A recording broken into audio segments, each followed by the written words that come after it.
Hello and welcome to Members on the Mic with the Troy Chamber of Commerce, where we connect with our Troy Chamber members as they give us a glimpse into their company and share some of the business lessons they've learned along the way.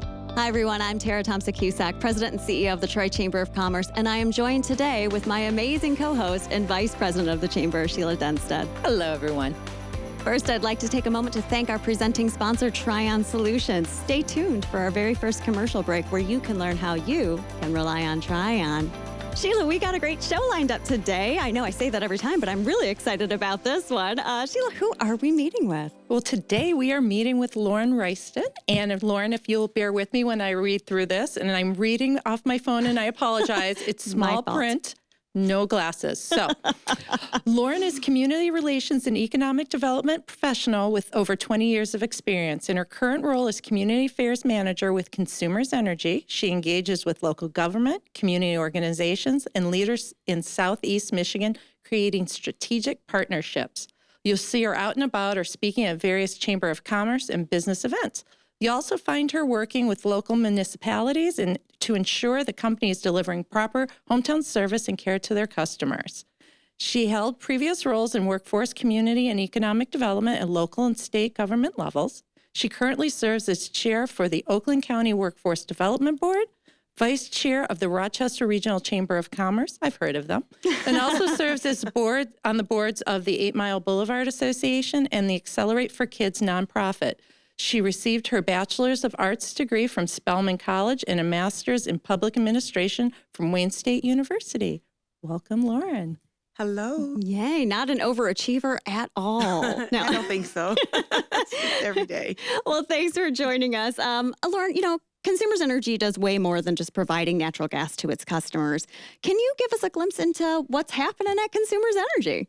Wow, so much is happening at Consumers Energy. Of course, we're going to do what we always do and provide you the safe and reliable natural gas here in Southeast Michigan, but we provide electricity throughout the state. So we're, a pretty large company. We have 6.8 million customers. Wow. Over 1 million of those customers here in Oakland County. So Oakland County is, yay. But in addition to that, we're embarking on trying to be good stewards of that, of delivering that energy. So clean energy. So we have a clean energy plan. So that's one of the big things. And that includes, having sustainable energy sources. One of our big plans is to reduce the use of coal by 2025. Wow. We're increasing solar. So yeah, you'll hear me out there talking to folks we are trying to find land and property so that we can put solar in your area, in your community to help supplement the reduced use of coal. We still have to have reliability. Mm-hmm. You still have to have the electricity and the gas provided to you. So we're just trying to make sure that we balance it, that we take away, but that what we bring back does well by our earth and our planet. So that's what we're doing. Well, it's interesting too, because again, a lot of people think it's just gas. I just like saying, by the way, it's just gas, but it's not. You guys really have your hand in actually making sure that the planet is sustainable, but also providing some of these great energy sources as well. Absolutely.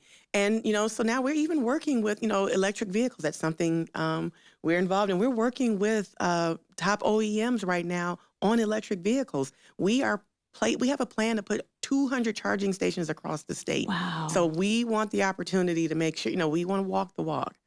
And that includes, if it's saving energy by using a hybrid or an electric vehicle, then, charging stations it is. So it's just a fine line of trying to figure out the way. We know that businesses, as we did it previously, is no longer, it's time for an upgrade on everything right now, right? So we have to change how we do business. And we really want to make sure that we teach our customers what we're doing, what we plan to do, and how we can help them come along with us on this ride, on this journey. Yeah, and as a person who has a gas guzzler and an electric vehicle, we have both. I will say the range anxiety does hit our family every now and then taking the electric vehicle. So knowing you guys are working on that concept is really helpful, especially for our long commutes when we have to drive sometimes. That's terrifying to not know where the next station's going to be. And range anxiety is very real. We deal with that as a company, as employees. We talk, but you're not going to get me in an electric car just yet because because of how much I drive. I drive a lot, and I don't always have the time to map out all the the stations. And until we are at that point where we safely have, stations everywhere, or if my home is equipped for it. Mm-hmm. So, yeah, and so we have programs for that to help households and to help communities and businesses that want to put EV stations. So, we have that information and we have that resource out there for folks. Nice. Mm-hmm. Well, I think you should also hit on the fact that I've known you for a while. You guys have been having these plans in place well before this became the popular thing to do. You guys have been talking about this for years. So kudos to you for being ahead of the curve on all of that. I think there's some really smart people that work at the company, and then also just being aware of what's happening. I'm not a technical person, so I don't know all the ins and outs. I just know this is what the company's doing. This is the direction we're heading. Can you help us message some of that information out there so that folks know what you're doing? Yeah. So, yeah. Well, and the technical piece too, sometimes that's too much. So if you can share the messaging, sometimes it's okay to get it back to the basics. Let the technical people handle the technical, but for you to convey it out and let people know that this is where our future holds is a great thing. Right. I have notes literally right here in front of me with a whole bunch of technical information. We are not technical We're not those people. girls. Yeah. So I'm No. because I can tell you, let's see, part of our plan, 8,000 megawatts of solar energy to power Michigan homes and businesses. Yeah, that's still way over That's my like head. Back to the Future. Marty! I'm sorry.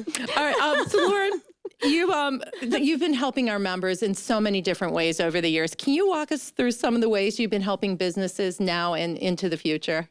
Yes, so we love to support small business. We are just another resource, another tool for businesses, and we want to make sure that they have that information. So, some of the things that we do, we have a whole website on Consumers Energy. We have a whole pages, and it's we have pages Multiples. of pages, but it starts with our business solutions page, and we help companies can get information on energy efficiency. They can get energy assessments. We have Business Marketplace where they can find out about other businesses, and market analysis. So that's through a tool that we use, Size Up, where they can find out what market works best for them and help them direct some of their marketing and business decisions. Cool. And we're providing that free of charge for Michigan businesses right now. So How do people apply for that? So Size Up is it's absolutely free. I can make sure that that the Troy Chamber has that information. They can sign up for like an online tutorial with the Size Up people directly, and they can learn and go from there. So I will make sure I provide that information for you because it's super cool and it's super free. So We all love super free. so that's the same thing. And then we do the same thing for our small businesses, energy efficiency, something we call the white glove service. White glove is essentially helping, walking through the facility and how can they reduce energy usage at their facility. And that's something that we will provide for all businesses. So, and then the last thing is becoming a supplier. We're trying to do a better job at supplier diversity, and then just connecting with our suppliers because we are a Michigan-based company and we need stuff and we need other businesses to help us do that stuff. And so the best way to do it is we have a link, which you can find in that business solutions page under Consumers Energy, how to be a supplier, and you filled out that profile. And then that way you're able to connect with our supplier of folks at the company. Well, and to all of our listeners at home or office or wherever they're listening, we will make sure that we include that link when we post this as well. So take a look. We'll add that link to it as well. But I think this might be a good time to take a quick break and hear a word from our presenting sponsor, Tryon Solutions. We'll be right back, everyone. You dreamed of starting a company, not an HR department, but your business has grown fast, and so have the complexities of payroll and taxes, benefits administration, and other HR functions. That's why your business needs a professional employer organization like Tryon Solutions. Tryon provides businesses of all sizes access to top-tier healthcare and employee benefit plans. With Tryon, you don't have to grow it alone. Visit RelyOnTryon.com. You can always rely on Tryon. Welcome back to Members on the Mic with the Troy Chamber of Commerce. We are here with Lauren from Consumers Energy. Lauren, diversity, equity, and inclusion is very important to Consumers Energy. Can you speak on how Consumers has made a commitment to DEI? Absolutely. So with us, diversity, equity, and inclusion, it's not just a thing to do. We literally call it a movement. And by saying that, it's like we got the call from, it's like from top down with leadership with our company. And we're shifting the culture of the company. It's not a check-off to-do list. It's about integrating your processes to be diverse, to be inclusive, from our employees out to our customers and to our businesses. And so it involves everything. Who are we outreaching to? How are we responding to our customers? What type of response are we providing to our customers? How are we hiring? Who are we hiring? How are we promoting? Who's getting access? So all of those things are getting, looked at, and it's a huge, huge undertaking.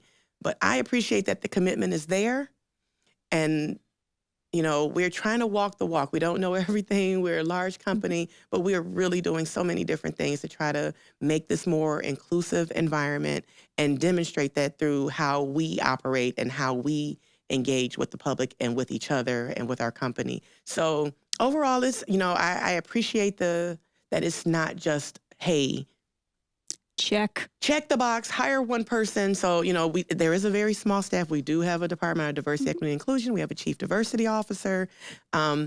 We actually have really knowledgeable people in those roles, and they try to help other businesses as much. We've had our Executive Director of Diversity, Equity, and Inclusion. He's gone out and done panels and talked just to give the large business perspective. Because the biggest question always is, well, how do I start? Especially when you're dealing with a lot of the small businesses.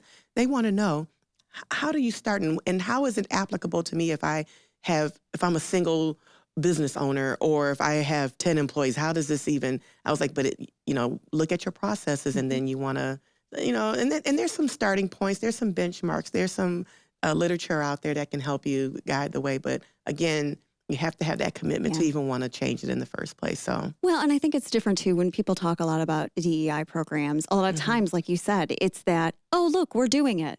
No, these are actionable steps that we have to continue to listen. We have to continue to move forward. So it's good to know that you guys are building a plan, but not only that, you're having measurables and metrics to see if that plan's working. And I think that's what's so important. But because we are seeing people like, oh, we're engaged. That's not the same thing. So it's making sure that you are walking the walk, and it's one step at a time. It's not something that can be just, here's a plan and here's how we implement it. It's taking those steps together. Exactly. And so, yes, I was present at the Troy. Yeah. And I had my our commitment to this, so that's why I chuckle. And I walked away with my, actionable, even though I'm not specifically in that DE&I department, it's information that I can share with my team members to make sure that when we're engaging with the public, this thing it can be a small thing, but small changes make big movements. So. And it's understanding perspectives. Absolutely. And I think that's the piece too. Like you bring up the one individual business owner. Well, how does it apply to me? I'm the only person who works there. Well, but you're working with clients across the board. So how are you engaging in that? So that's really good to hear. Yep. So, and it's all about embedding it in what you do every day as a company, as a business, and just having a more inclusive type mindset and open mind, and just be open to take information in. Yeah, 100%. Oh, on that note, Tara, you know what? I think this is a great time for our favorite segment, Did You Know? What a great idea. What did you know are we going to learn today? Well, did you know the Troy Chamber is hosting its annual Women's Leadership event, Top of Troy, and it's presented by... Wait, by who? By... Consumers Energy. Yay! This event will be hosted at Walsh on October 6th. You'll hear from a variety of women leaders and how they rose in their careers and choices they made to get there. You'll not want to miss this event. Truly, it is my favorite event by far that the Troy Chamber puts on. Yeah. To learn more, go to troychamber.com/events. Well, thanks, Sheila. That's good to know. And now you know, too. I just like that witty, But Lauren, you guys have been so committed to obviously all the chamber relationships you have. Why is sponsoring events like Top of Troy and our Diversity Summit and all of these events, why is that important to consumers? Because we want to be ingrained in the community. We want to be known beyond getting a utility bill. We want you to know that we are real people, real company. We really care about the people, about the planet. And so the best way to do that is to engage with people and engage with our businesses. Though, you guys are our customers, you're our community. You have to have utility. You have to have it. We should smile when we get the bill, is what you're saying. So Yes. Sheila's like, no. No offense. I don't work in that department. However, it's just super important to make sure that we are walking the walk, that we're staying in tune to what's happening. So by supporting and sponsoring events like that, we get to learn so much. So, you always have great topics and themes and stuff to learn. And so being a part of that helps grow what I know. And in turn, I'm able to help share what's happening with Consumers Energy as well. Yeah, and it's nice too, because I see how active you guys are in the community, not just with the Troy Chamber, with all the different types of organizations and nonprofits in the community. It really does show that impact of not only giving back, but you guys also seem to target very educationally driven events. And I feel like that is a strength of Consumers Energy because it talks about how important it is to grow and to learn. And I always found that very admirable about what you guys do there. Thank you. Thank you. Well, Lauren, thank you so much for being here today. It's been a lot of fun to have you here. Is there anything else you'd like to share with our members who are listening today? Yes, just make sure you come to our website, consumerenergy.com. It's pages and pages of information. But if you do the /businesses, you'll be carried to our business solutions page so you can find out about some of our information. If you do /DE&I, you can learn about some of our information on diversity, equity, and inclusion. If you go to our Consumers Energy Foundation page, if you're a community organization, you can learn about some of the community giving opportunities that we have. It's just a wealth of information. And if all else fails, just contact Tara and Sheila at the Troy Chamber. And we will pass them back to you. And they will make sure that that you get the information, and I'll make sure that you get the information that you need. Perfect. Well, thank you so much for joining us, everyone. This is all we have here for today at Members on the Mic with the Troy Chamber of Commerce. Special thanks to Lauren with Consumers Energy for joining us and sharing some wonderful insights that you guys are doing, because again, we're always inspired by Consumers Energy. And I think the more people learn about the things you're doing other than just gas is so inspiring. So thank you so much for joining us. Oh, thank you so much for having me. This has been fun. People always get scared in the beginning and it's like, oh, it's chill, we're easy. But for more information on joining the chamber, or if you have any questions, go to troychamber.com. We will see you guys soon. Have a great rest of your day. Bye now. Bye-bye. Goodbye.